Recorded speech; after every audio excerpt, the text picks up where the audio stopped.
we're just going to talk a little bit about how to practice, whether you're on guitar or mandolin or whatever, but I'm going to specifically speak to my mandolin students today. What I think we all get confused about is the difference between practicing for our technique and getting better as players, or practicing for performance, or playing to have fun. There are just all kinds of different things we do when we pick up our instruments.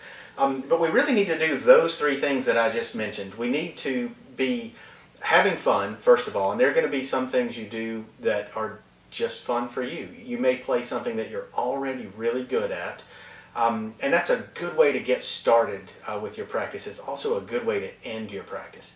So come up with a song that later that may turn into a list of 50 songs, but come up with one song right now that you feel like you know very well. It could be using only chords. It could be a song that's both chords and melody, or a song that's only melody. Anything at all, but come up with one tune, and I want you for the next month, start and end your practice with that song. What you will find is that by staying in touch with that song for 30 consistent days, you'll find little places where you could improve on your technique or improve the tune, or you'll find little places where you become just so proficient at this one tune that you can add little things to it that will make it even more interesting for people listening to you, or more interesting to you while you're playing it. Now, if you can't come up with a single tune that you could play from start to finish using, like I said, chords or melody or both, if you can't come up with that, that's actually a pretty typical problem. A lot of people have 40 songs that they can sort of play this part of or that part of, but they don't have a complete song.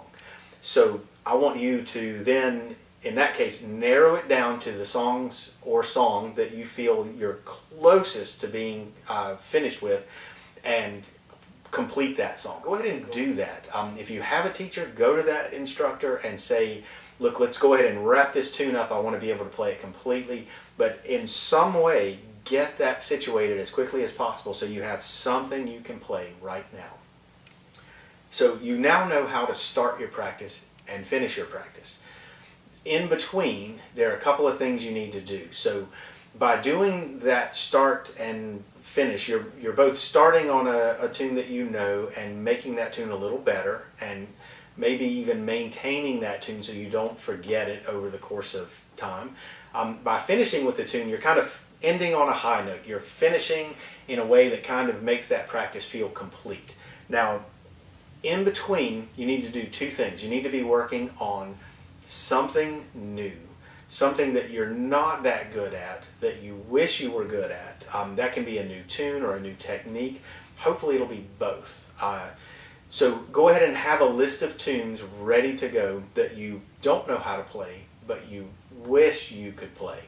And if you've got that, you'll end up turning that list from a small list of 2 or 3 songs into a long page of potentially hundreds of things that you would like to do.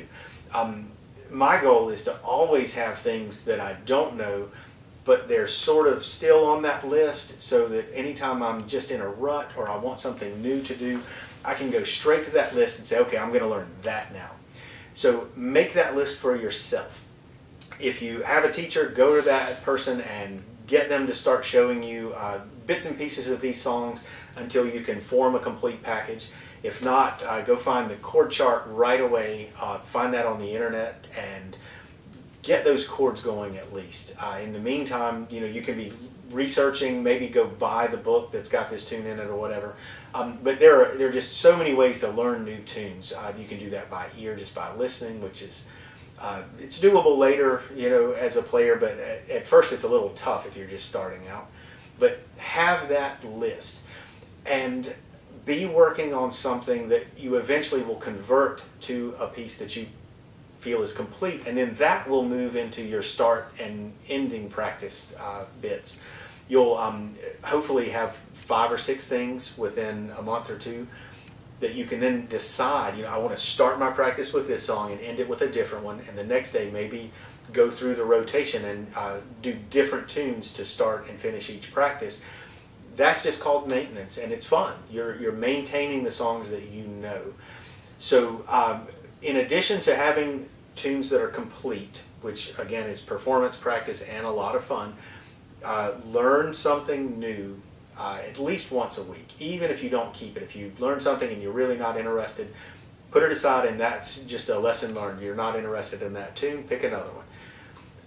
But in addition to that, you need to be working on music technique and theory in general. The way to do that, if you're not proficient with scales, just get on those scales. Take a scale that you know and try to figure out how to turn it into a different scale. So for mandolin players, just for example, we have the G pentatonic scale, G major pentatonic. We play it all the time. It sounds like this. That's 024, 025, 025, 03. So figure out how to turn that into the G major scale and then play them both back to back. So G major is 0245, 0245, 0235, 023. And you'll start to realize major pentatonic and the major scale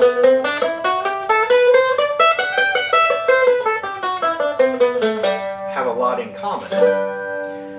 You'll start to see there's certain notes left out. There, if you're moving from major to major pentatonic, or the other way, you'll start to see, hey, we add a note here and we add a note there, and it will start to tie those two scales together.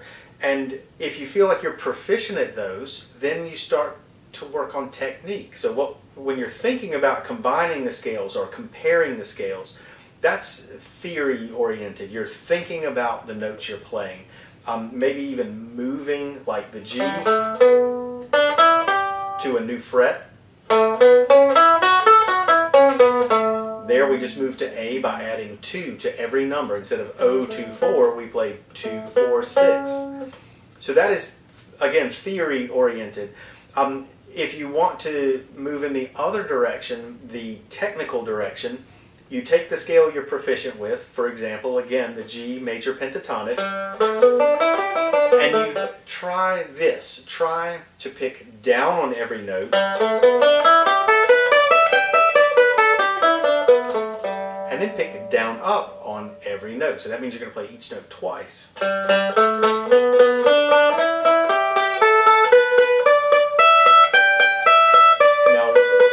when you feel proficient at this, go a little faster.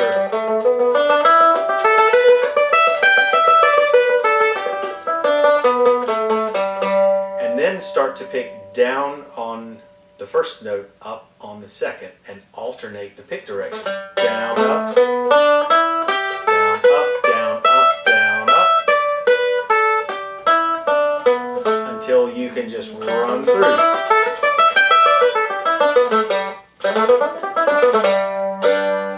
So there are different ways to approach it. One of the best things to do is also to keep a short log of each practice session. So have some kind of a journal, whether it's on your iPad or a paper journal, or whether you email yourself and keep that thread going and just always email yourself every day as you practice. And keep a journal of what you should be doing versus what you did. So maybe even make that a checklist. Have opening song, and then play that song that you know to open your practice. Then have scale practice. That's your technical stuff. Are you going to learn a new scale? Are you going to get faster at an old scale? Are you going to try to play 5 scales that are all different and see the differences? Are you going to learn right hand technique on a particular scale? Then go into that next little section, which is, what do I want to learn next? What's my next tune? And that's going to open up a new set of possibilities there, because you've got to learn the chords for that, you've got to learn the melody for that, you've got to learn what scales to use over that. So this will filter material back in to the second part of your practice, which is the technical stuff. And then you're going to wrap it all up with another song, whether it's the same as the first song that you played or completely different. But that's the way I would suggest doing it. Sit down, work out a little schedule, work out your plan for those 4 little sections. Again, start with something you know, get warmed up with that. Do some technical stuff, work on your scales, work on chord changes, anything like that. Then learn a new song, learn a new tune. Even if on day 1 you just learn the chords for that, that's fine. Day 2, you can practice the chord changes, getting more proficient. Day 3, you can learn the scales that go with each of those chords, or the scale that goes over all of the chords in the song. And then always wrap it up with something